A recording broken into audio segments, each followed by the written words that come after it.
Welcome everybody to today's lunchtime lecture. Morris Viljoen has kindly volunteered to speak for us about geoheritage in the garden route. Morris needs very little introduction. He began his career in the minerals industry before becoming professor of mining geology at Wits University, where he is currently a professor emeritus in the department there. He completed his PhD on the geology of ancient ultrabasic rocks of the Barberton Mountain land, and I'm sure you're all aware that he and his brother Richard described komatiites, which were subsequently found on all ancient shield areas on all continents.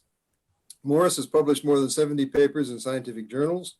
He has contributed numerous chapters to books, as well as co-authoring a book entitled An Introduction to South Africa's Geological and Mining Heritage Sites, which is, I think, now out of print, and we have to relook at that.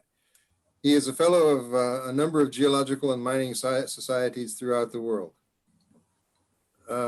He's currently a consultant to VMI and Bushveld Minerals, which are involved in various mineral project development in South Africa and Namibia. Current interests include the documentation and promotion of geological and mining heritage of South Africa for geotourism. And there's been several recent meetings on that. He has recently been involved as a reviewer, editor, and contributor to 2 books brought out as legacy projects for the 35th IGC Congress, International Geological Congress, which was held in Cape Town. These books include Africa's Top Geological Sites and the Great Mineral Fields of Africa. They are available from the GSSA, by the way, if you want copies of those. He is currently finalizing a book on the geology of the Kruger National Park entitled Earthlink in the Kruger Park as a topic, and that probably will be a topic for a future talk. But Morris, with that, you're going to talk today about the Knysna region in particular.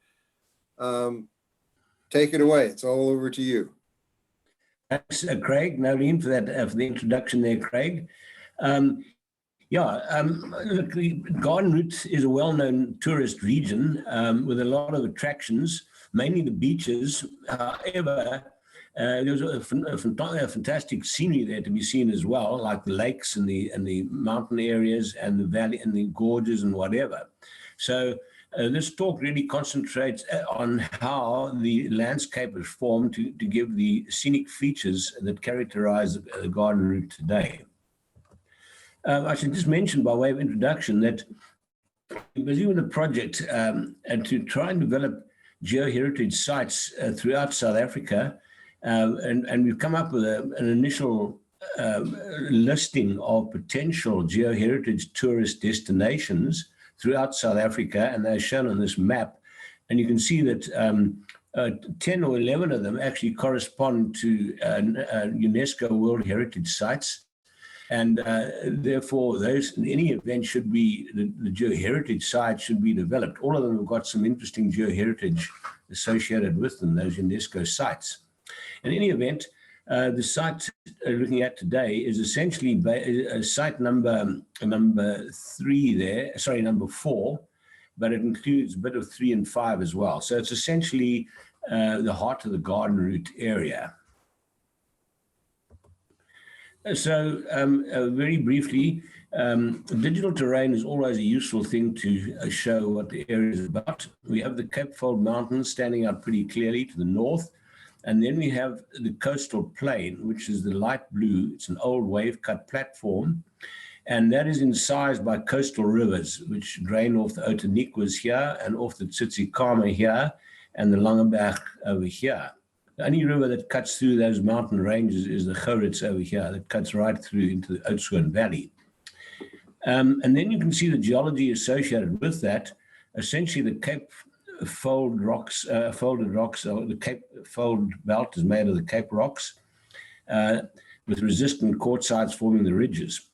The coastal plain is mainly underlain by more ancient rocks of the Caimans group, brown down here, and then the pink Cape granites, very similar to what you see around Cape Town, underlying the Cape rocks there. And then there are also some Enon conglomerates, which are Cretaceous age sedimentary basins, Mossel Bay area here, and also some Plettenberg Bay and a small area here around Knysna estuary. So we're going to really look at this region over here. Cross-section is always useful as well to give some idea of how the whole topography works. And one here can very clearly see the coastal plain, about 220 meters above sea level. And then, of course, the Fold Mountains, the Outeniqua Mountains, averaging about 1,200 meters here.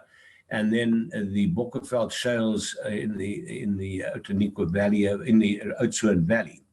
So we're really concerned with this region over here, the coastal interaction of these rocks and the coastal plain and the geomorphology of this area. Okay, so here's the coastal plain being sized by the Caimans River and draining off the Outeniqua Mountains in the background, giving rise to a well-known tourist feature known as the Map of Africa. And this is a view of the Caimans sediments, well exposed. This is the type locality at the mouth of the Caimans River. Forming the coastline here is a granite sheet, one of the Cape granites. And this is exactly where the railway tunnel goes through. You can see the railway tunnel over there. And they had the so-called Outeniqua Choo-choo, a very popular tourist attraction in earlier days, but sadly that has fallen into disuse. And here at Victoria Bay is a very good area where one can see these Caiman sediments, essentially old sandstones with shaly interlayers now, sands and mudstones now quartzite and shale, and overlain by a resistant granite sheet over here. And then this has been breached by the sea and forming this nice sandy embayment of Victoria Bay. The only other embayment of that type along this rocky coastline is Herald's Bay, which is a very similar type of geological setting. And then as far as the younger sedimentary basins goes, this shows the second order faults coming off the Agulhas-Falkland shear zone and trending parallel to the Southern Cape over here. And then erosion associated with this faulting resulted in these Cretaceous age sedimentary basins, such as the Oudtshoorn Basin and basin here at Plettenberg Bay and Mossel Bay, and of course the Algoa Basin over here. And at the same time, the coastal sediments formed, containing, of course, the oil deposits. These are some of the gas and oil fields of the southern continental shelf.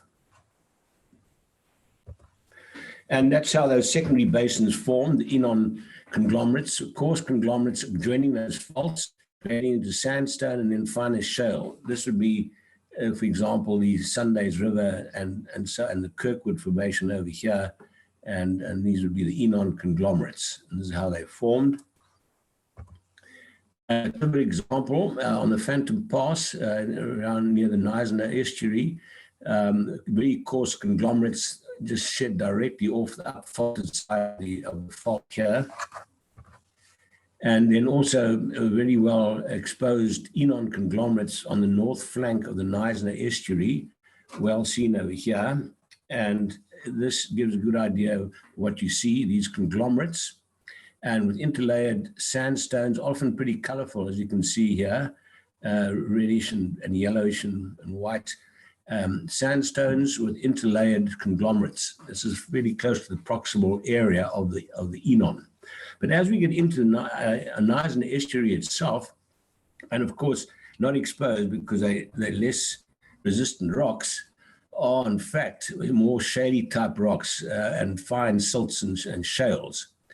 So Willow Steer did this drilling over here. They're looking for water in what they hoped would be Peninsular Formation quartzite, but turned out to be a proximal area of Enon conglomerates, softer sediment, shaly type things with no water in them.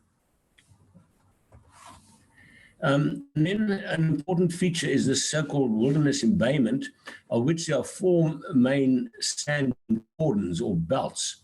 There is an offshore cordon over here, not far below sea level in places. And then we have what is called a landward cordon, a middle cordon, mid cordon, the green, and then the khaki color is the Landwood Cordon. This mapping was done by Illingberger, and it's taken from his map sort of the area.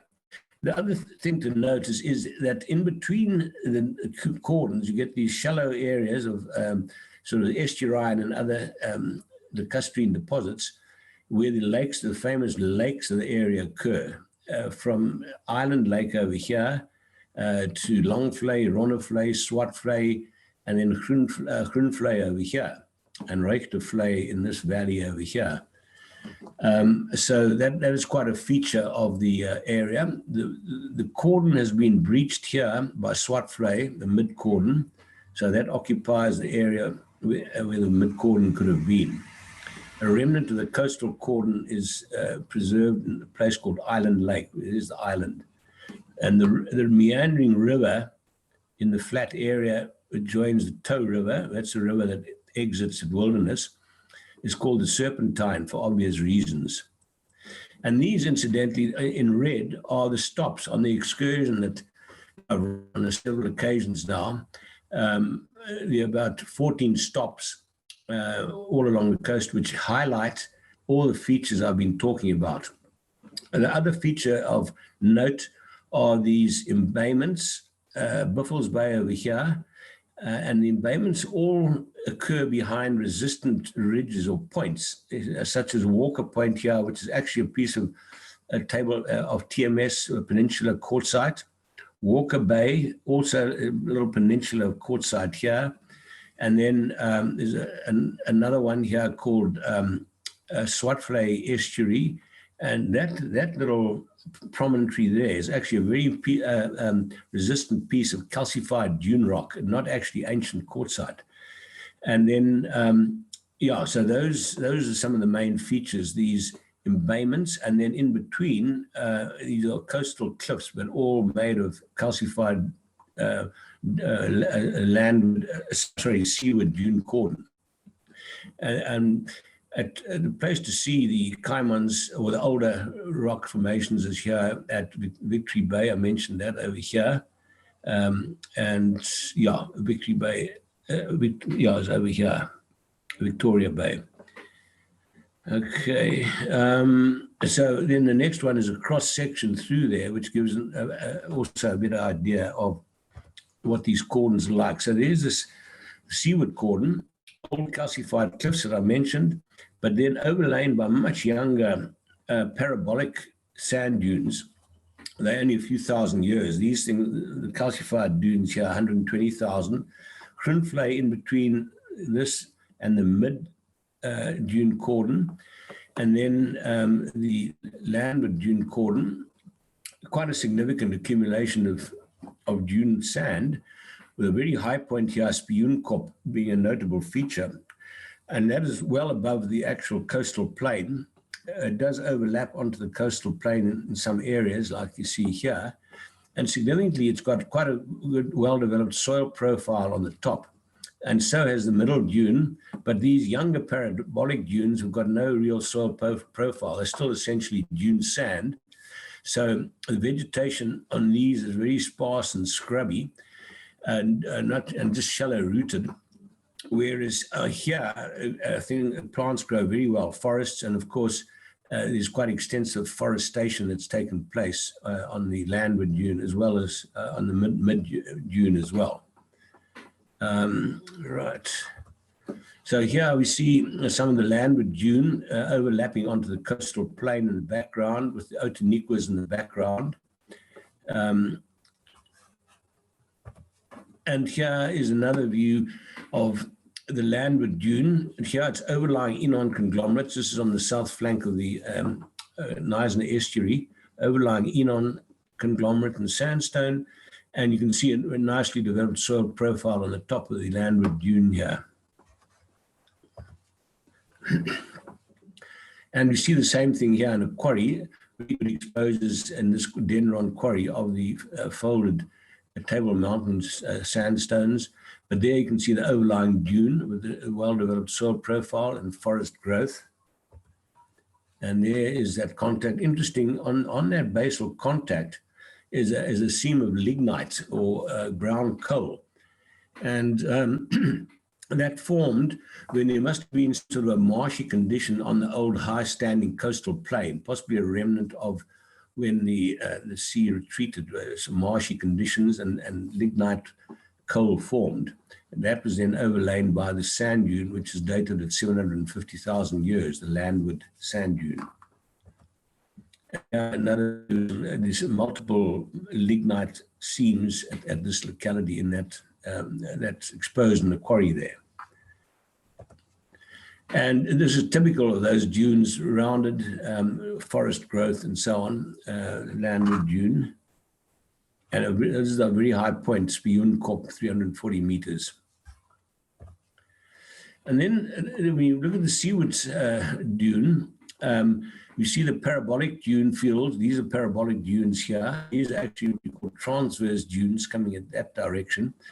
But it's mainly parabolic dunes that you see, well developed in this region, overlying the older calcified dunes, which are well exposed here. There's Kerika Point, which I mentioned earlier.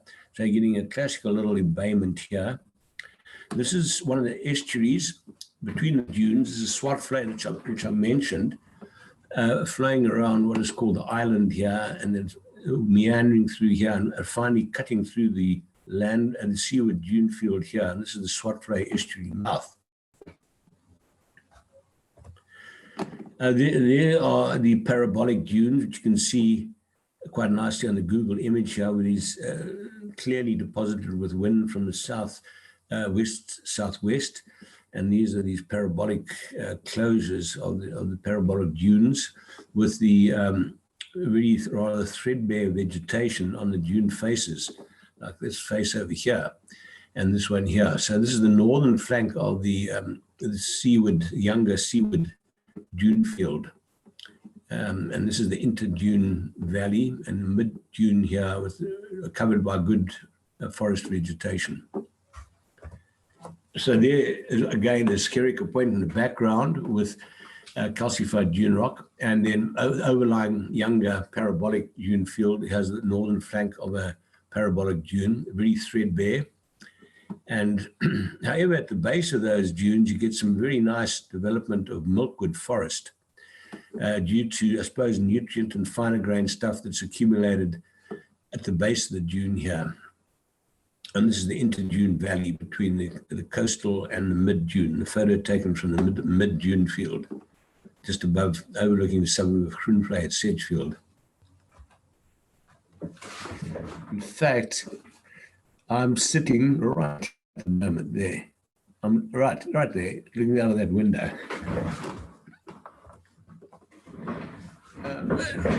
So this, in fact, shows, I mentioned Island Lake, and you can see the resistant dune here with a little remnant forming the island. And then you can see the Serpentine River winding its way through, joining the Tow River, which is the river that runs through wilderness and exits over here, a mini estuary. And yeah, so that's good. And there are the other lakes in the background. So Longvlei, Ronnevlei, Swartvlei. So this is the point where the Serpentine exits Island Lake, and you can see it winding around through here. Background. This is an old sea cliff, and that is the old coastal plain up here. So here, the rocks here are essentially old Kaiman's group and granite material, quite resistant, but definitely an old sea cliff. And another example of taken from the mid-dune, looking towards the Landwood Dune Cordon, the coastal plain and the Outeniquas in the background. And here you can see this Karate River has cut a gorge, mini gorge, through the edge of the old cliff face and exits here at a place called Rechtervlei, which is between the mid and the Landwood Dune Cordon. This is part of Rechtervlei and the Karate River. And notice the forest growth over here. And these are typical calcified sea cliffs near a place called Platbank. There is often a bit of a sandy beach but sometimes the cliffs are pretty resistant and there's not much of a sand beach. And here are classic examples of these calcified Aeolian dunes, large Aeolian dune forms of various types, forming the calcified current day sea cliffs. Some more examples, these are from Brenton, absolute textbook type Aeolian dune sand, but calcified. Some more examples, and of course, birds breed in these areas, and a whole range of very interesting seabirds occur, seagulls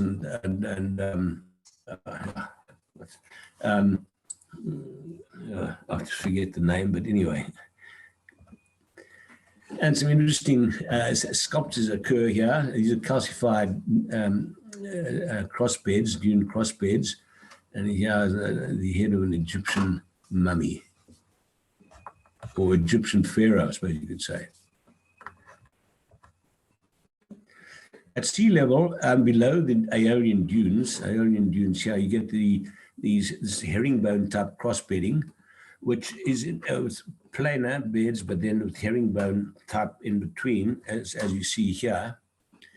And this herringbone dune material is typically developed where you have tidal forces of incoming and outgoing tides. So these are now tidalites or calcified paleotidal sediments at the base of the Aeolian calcified cliffs.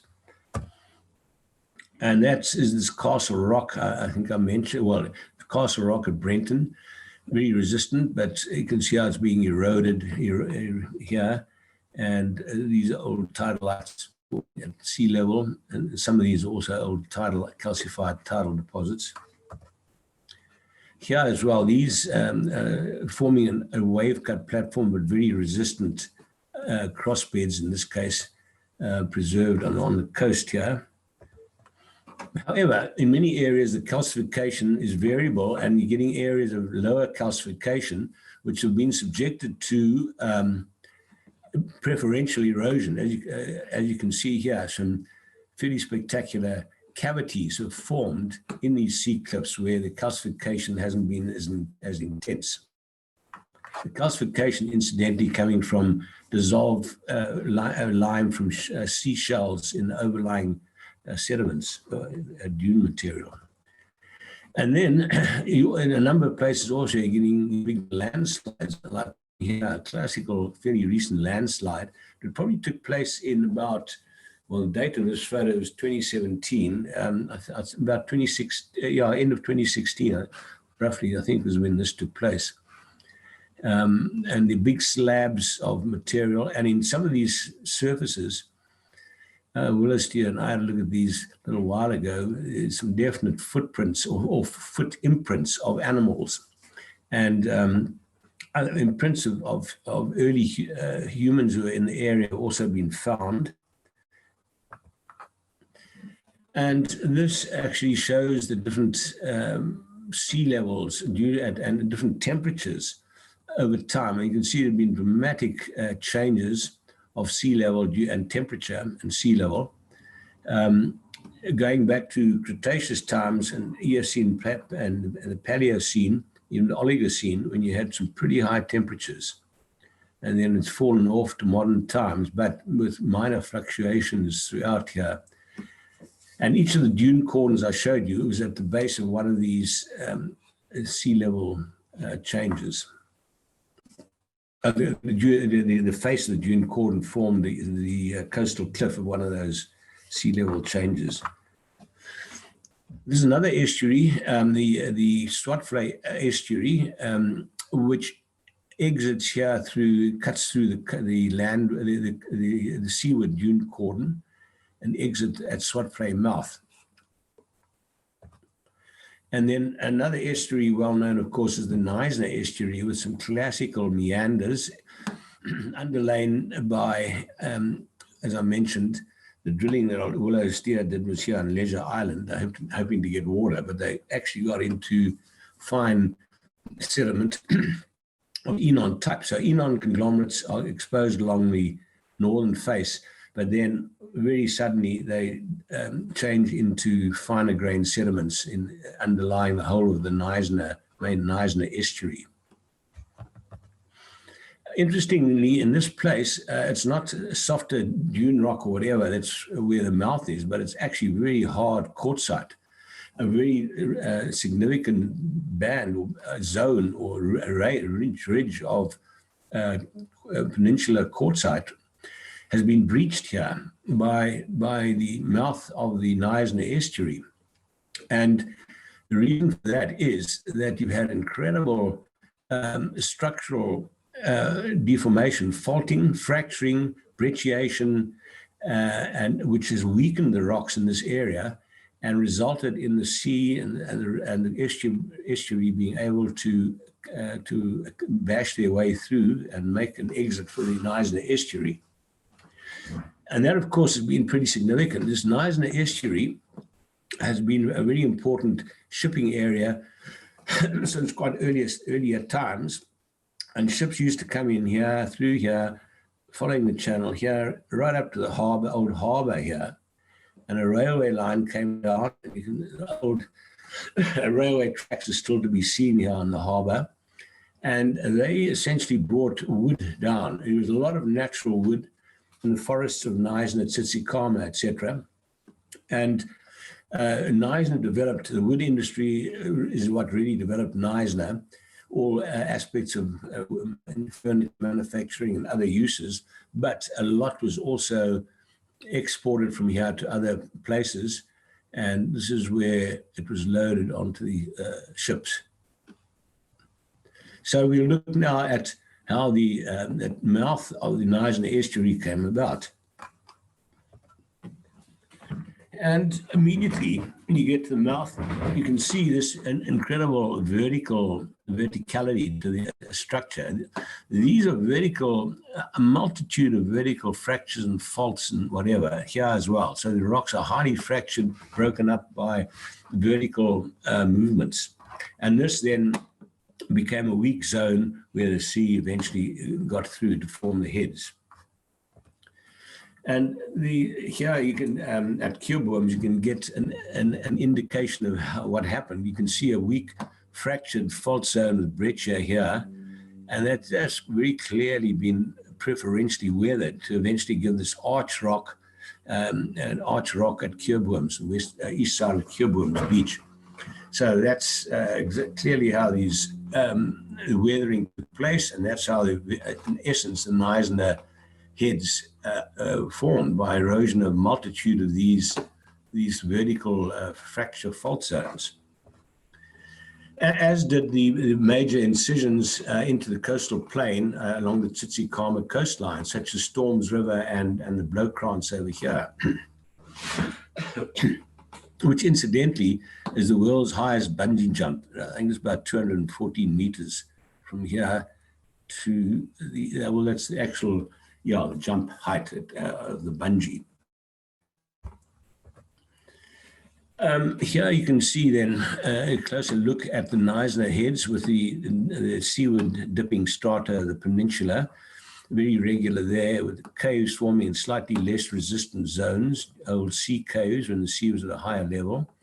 But then just look at this over here, these vertical shear fault zones that is preserved in this little block here. But that would have obviously occupied the whole area and was preferentially eroded away. So that's just a remnant of what was there and what was preferentially eroded to form this quite narrow gap of the heads, which allowed shipping then and allowed for this harbor development. But it's one of the most dangerous harbor entrances anywhere, I think.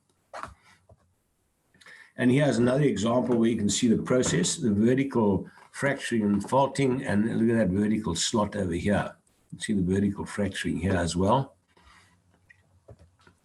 And this highly chopped up rock formation, very dramatically exposed on the southern part of the eastern heads.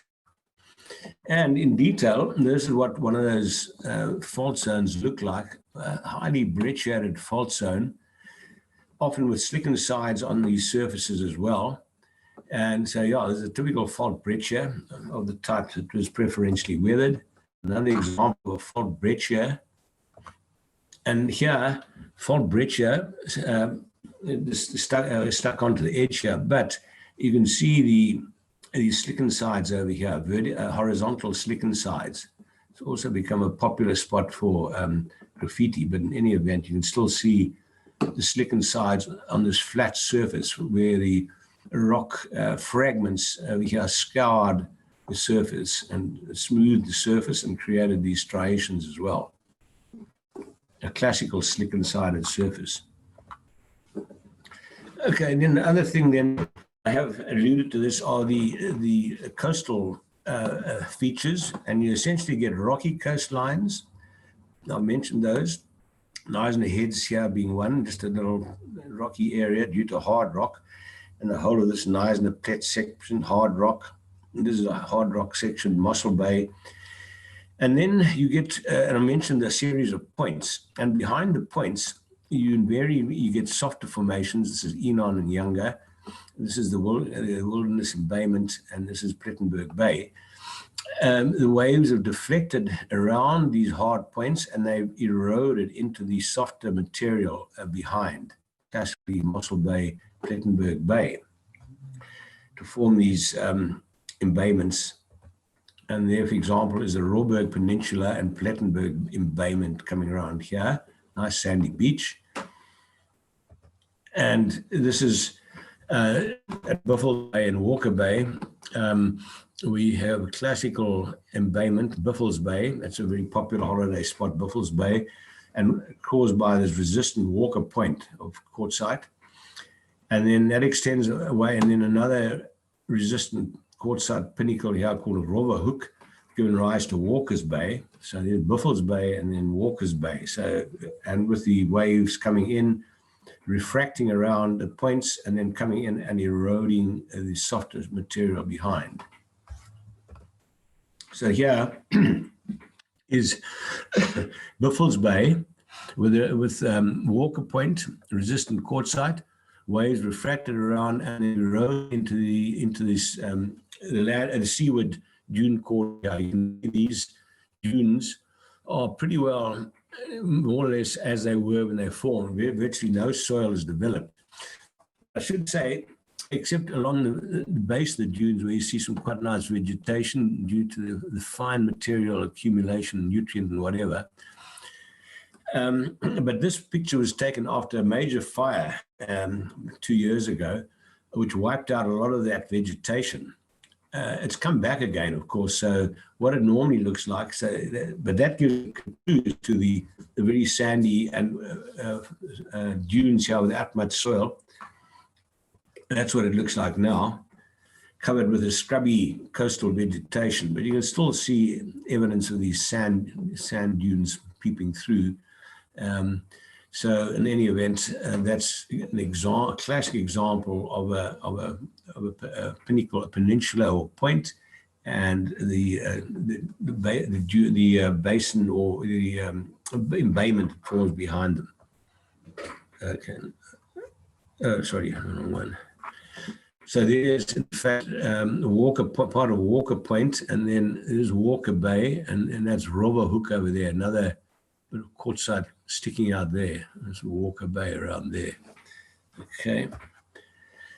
And this is Biffles Bay, a very popular holiday place, and here you can see clearly the resistant quartzite pinnacle or point, and then the less resistant sandy, less resistant material that's been eroded into to form this beautiful sandy embayment of Biffles Bay.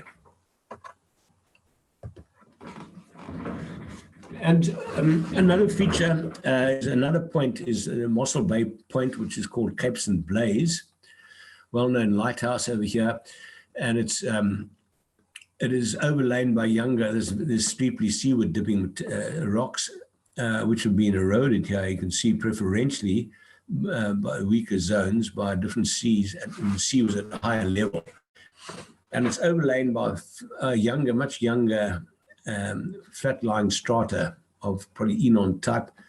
Nice cave here, Cape St. Blaise, with some paintings and other artifacts over here. And then you'll notice over here is a zip line, and that zip line starts up here and it ends over here somewhere. It's a distance of 1.5 kilometers. It's the longest zip line over the ocean anywhere.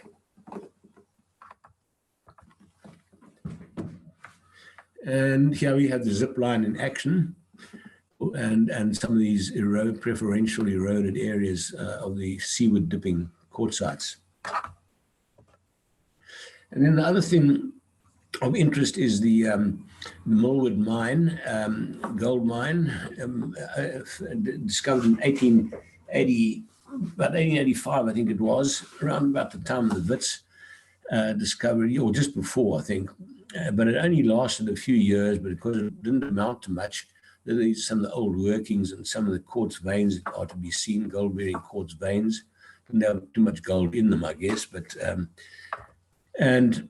but those preserved some of the old mining equipment and so on that was used at the time, old stamp batteries and so on. So there's quite a bit of interesting historical stuff being preserved here, including a cemetery with a number of gravestones dated, what was this, 1889, yeah.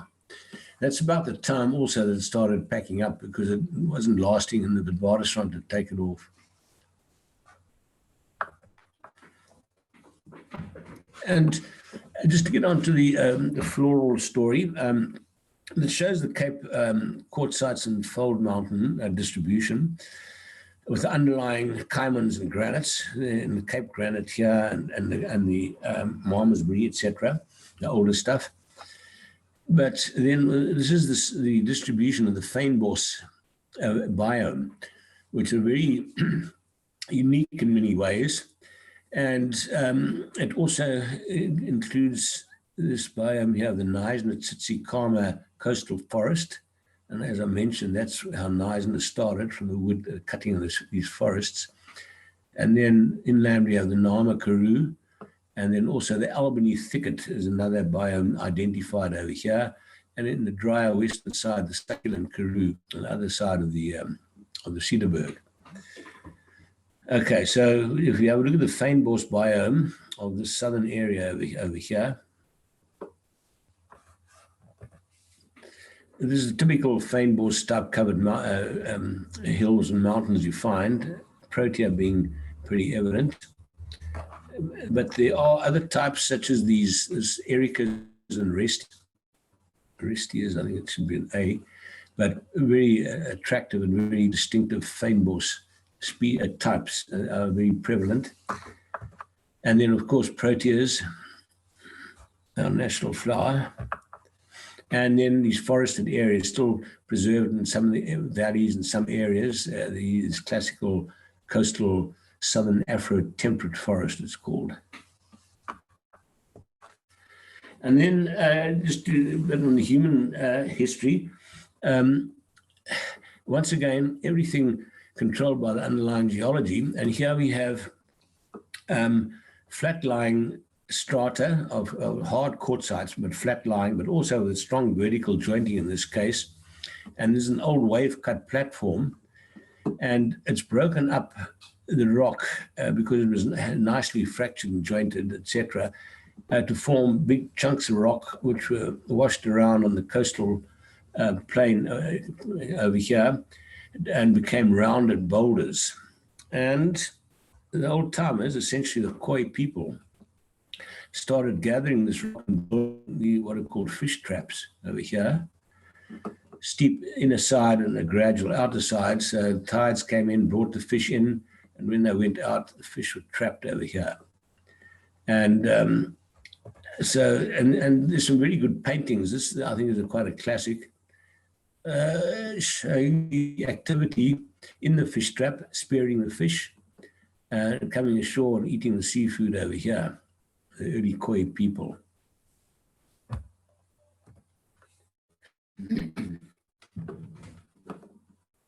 Okay, here we have one of the classical caves, and many of them that occur in the coastal area. This is on the Peninsula, and in fact, there are about a dozen of these caves on Rawberg Peninsula, and most of them have some form of midden. There's accumulation at the base, with signs of early human activity.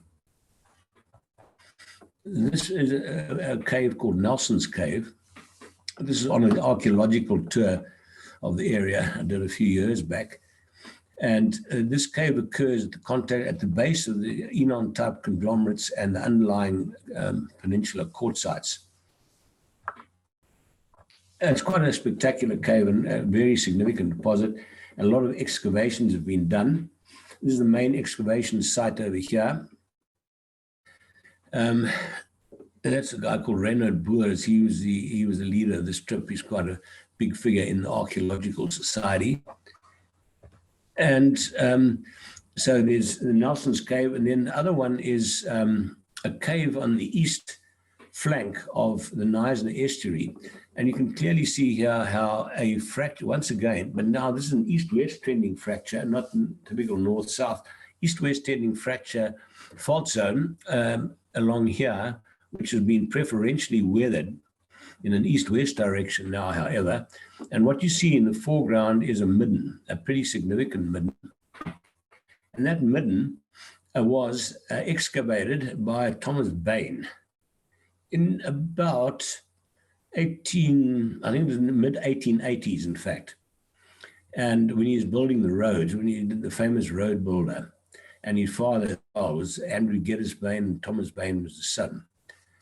This is Thomas Bain then, who excavated here, and amongst other things, and that's the typical midden in the cave of shell fragments and all sorts of archaeological artifacts have been found there as well. And incidentally, from a study of the deposits in the cave, you can actually see episodes where the coast was close by, and you can see a lot of seashells, and then other episodes which are kind of devoid of seashells, and those considered to be areas when the sea level had sunk, and that the actual coastline was quite a long way away.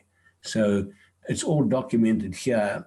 I give the ages from about 12,000, greater than 12,000 here, 8,000, 12 to 12,000, that's 12 to 8,000, 2,000 to 8,000, etc., and then 2,000 to 300, etc. So it's been well documented by archaeological studies. Amongst other things, Thomas Bain found this here, which in fact, it turns out to be the scapula of a seal. And on it were paintings, or they found paintings of what appear to be possibly a seal, a bird, and a whale. And also other artifacts like these flints, flakes mounted on, like this over here for scrapers and whatever. And that artifact there, the Neisner scapula it's called, was taken to an exhibit in London in 1886, in fact. And on the way back to South Africa, it disappeared. But then, miraculously, it was somebody then came to the British Museum and sold it to them for a nice price. And there you can still see it.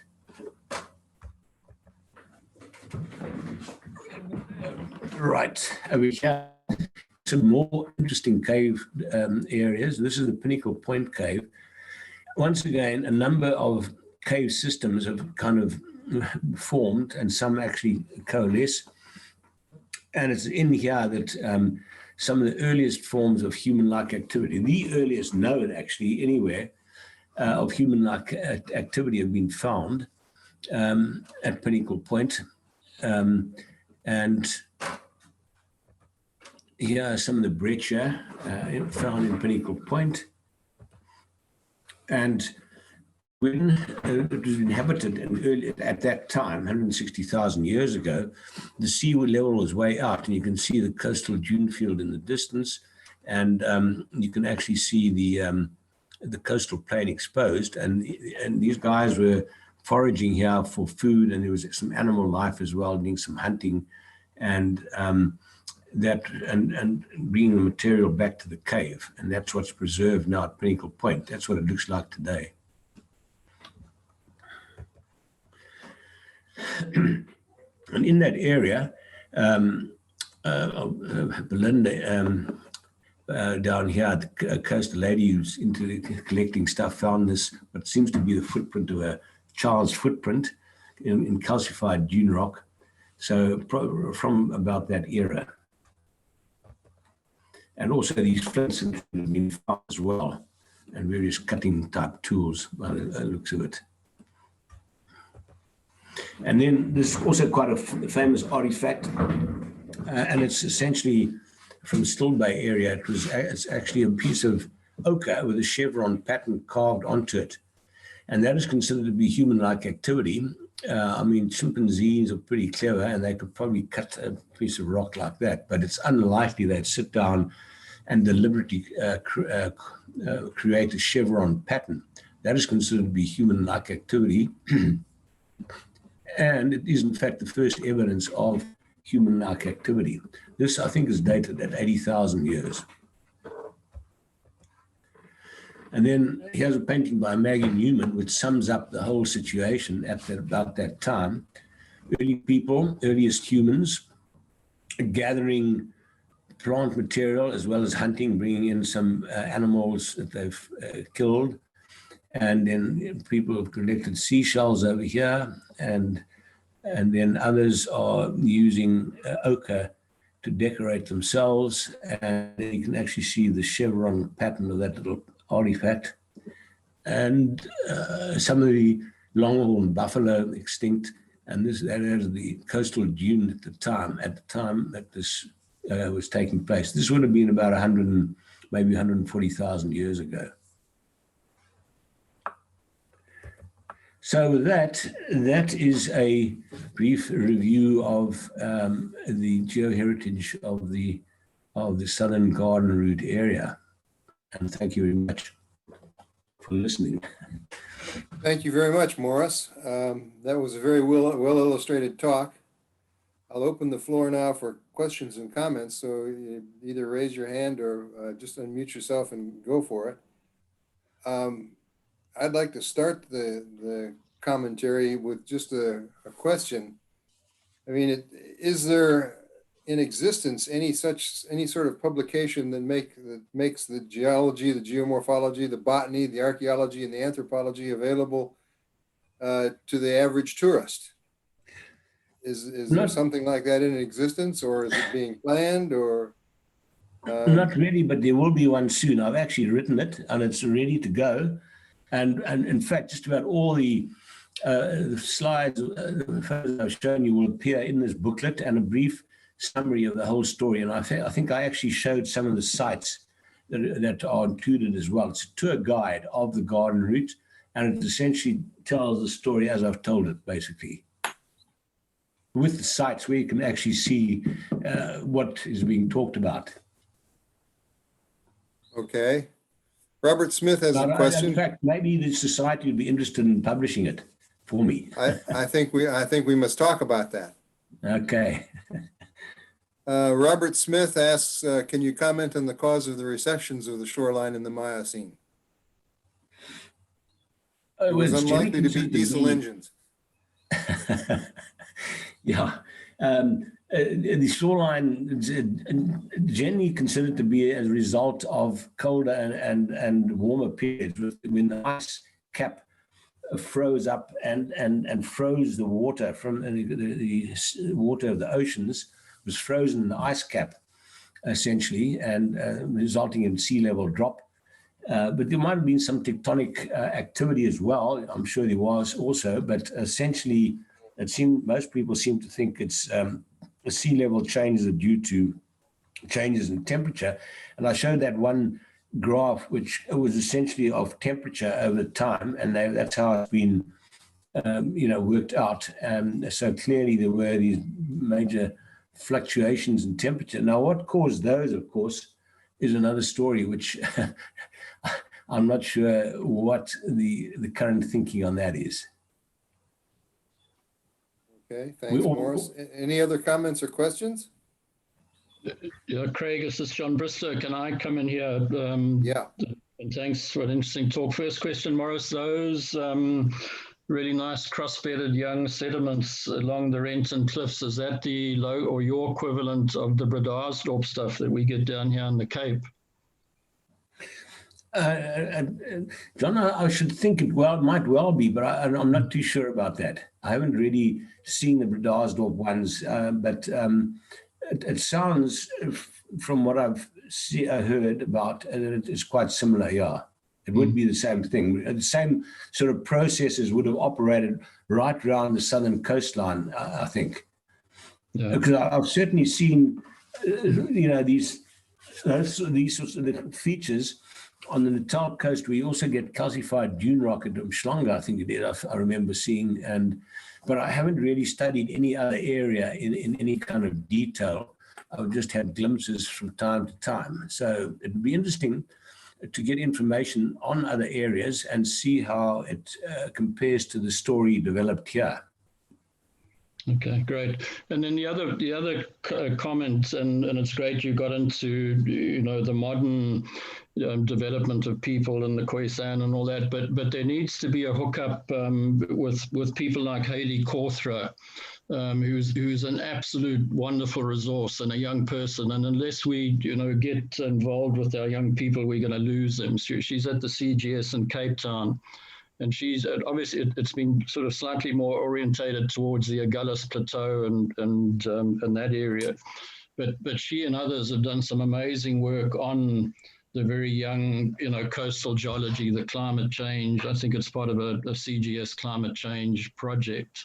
And like you talk about the caves there down here, the Kelders around the corner from Hermanus in the Kelders are just world class. And the work done there by the Zika Museum here in Cape Town and other people, it's just spectacular. So, in terms of fitting this together, you probably should spend some time with her. She's just a wonderful resource, and she's also dived in a lot of these areas and gone taken your coastal on land work to the drowned beaches effectively. And then my last comment, or last question, and it's to me, it's probably the most critical of all of this. And I'm not looking to be critical, but all this geoheritage work, is that aimed at us geologists who are, you're talking to the converted, or are we looking to take geology to our communities and kids for the future? Because, that's my biggest concern. And then are we looking at places like Makonjwan and learning from that? Because there, the work that's been done and the way the information is presented, it's presented for the layperson. So, and I listened to a talk like this today, and it's fantastic, but it's very much, it's a technocrat's talk. And I say that positively, but unless we start getting this amazing geology of ours down to kids and the people of the future in this country, who are obviously not of our color, and the politicians, our profession is on a hiding to nothing, sadly. And that's my, sort of parting comment, is how do we take all of this amazing stuff that, that determines the soils drive our agriculture. You talked about the fynbos. How do we get to the people that really matter for the future? Because you and I are unfortunately a dying breed, and if we really want to leave a legacy, how do we get down to the real people that count? So that's my comment / question. That is also our big worry, John, absolutely. It's very difficult. And in fact, we've come to the conclusion that you've actually got to put this material across at 3 different levels. It's almost impossible to put it across in a way that's suitable for everyone. So you've got to decide at what level you're aiming this. And this particular one is aimed at a relatively high level, but for the seriously interested a traveler, and obviously for the people with a geological, geographical background and so on. I agree that it needs to be dumbed down, if you like to call it that. And one has got to think hard about doing that. It's not easy. It can be done, and we need people who can do that. And Yeah, the key thing there, Morris, we've got the people. We need to use people like Dave Morant and that, who sits down here, in Betty's Bay and was intimately involved in Maconjuan. So we have all these resources, and we, somehow, and I'm not talking group think where we, all going to end up doing the same thing. It's just how do we start, getting this stuff to, as I say, the people that count.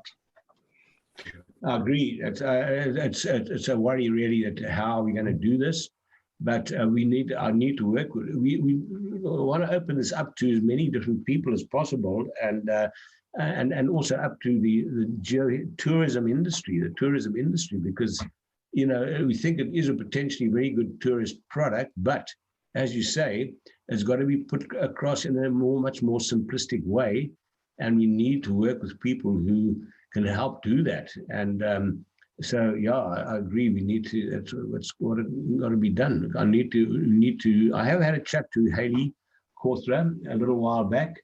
I need to speak to her again. I'm going to have a chat to Sandparks operate here out of Wilderness. They've got a scientific office there, and most of the area I've talked about, or much of it, is covered by both the Wilderness of National Park, Sandparks, as well as by the Gokama Nature Reserve. So it's all kind of protected area.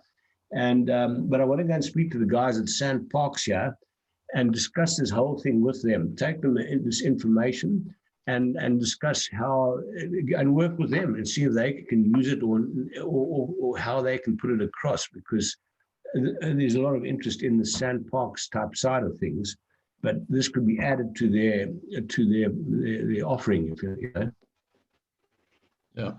Yeah. Just a couple more comments from the chat box. Werner says the rocks you're dealing with there are the equivalent of the Bredasdorp. Corrine asks, Morris, do you still host day tours to these sites? Yeah, well, yeah. Look, I think they possibly are, but I don't know enough about the Bredasdorp to comment, but I suspect they've got to be. The same processes would have been operating around the whole southern coastline. So what I've talked about, I think one could look at Bredasdorp and see how you can possibly correlate them, and I think you should be able to. But I don't know enough about Bredasdorp to comment any more on that. But it'd be great to have a look at that. And what is the other one about? Still run day tours. Yes, run day tour. Yes, I've run tours from both geologists. In fact, one recently was with sort of high-powered geologists. You might know them: Roy Corrins, Roger Schoon, and Tony Martin from Zimbabwe was key, and a few others. So we had a very good trip down here, looking at and discussing all of this stuff. So that is, but I've also run several tours for total lay people as well, and I'm planning to do a few more of those now that I've got most of the stuff together. And what I normally do is I've got a book with A3 color prints of quite a few of these. Well, a lot of the stuff I've shown you. And then color prints of what you see at specific stops, and then I just try and show that and interpret in a very simple way. So that's what I'm. And then also, I've got a lady here who's Belinda van Eysen, who's can do videoing as well. So what I want to do is get a video made of the of this talk, get it videoed and have a commentary associated with the video, and also that video can then be used a virtual tour of this area in a video form that people can get hold of. Morris, you should also find someone with a drone. Some of these features you've looked at, with a slightly higher angle, and a drone will also show up all sorts of things you haven't seen before. They're amazing. Absolutely right, John. Yeah, you're absolutely right. And then at some stage we should compare notes. I mean, we're doing effectively the same thing with the Overberg group, sort of along Clarence Drive through Hermanus and the Cliff Path, and then round past the Kelders to Gansbaai. And Dave Morant is quite involved, and he's a wonderful resource, and just in terms of dumbing it down. But, it's surprising, even as geologists, it helps to think simply, and suddenly, we understand things a lot better. Yeah, no, that's right. But I'm glad to hear. And what we'd like to do is and we know that there are a lot of people doing their own little thing in their own area, and guys like Matt Mullins I've heard of just recently, and working on the Kuka area or somewhere, I think it is, Karicha, I think it is, and there are many others who have got a passion for certain areas that they know or live in, and are doing stuff there. And what we'd like to do, and we're busy with this at the moment, is establishing a platform for promoting geoheritage sites throughout the country, wherever they are and whoever is doing it.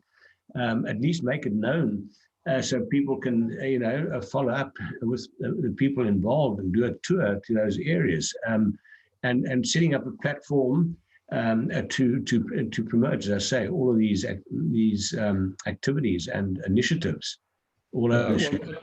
Yeah, Morris, I mean, again, that's absolutely critical. And I've suggested to Craig and the committee that he's got going, we need a register, and there's no reason why it couldn't be in the Geo Bulletin, for example, or the website.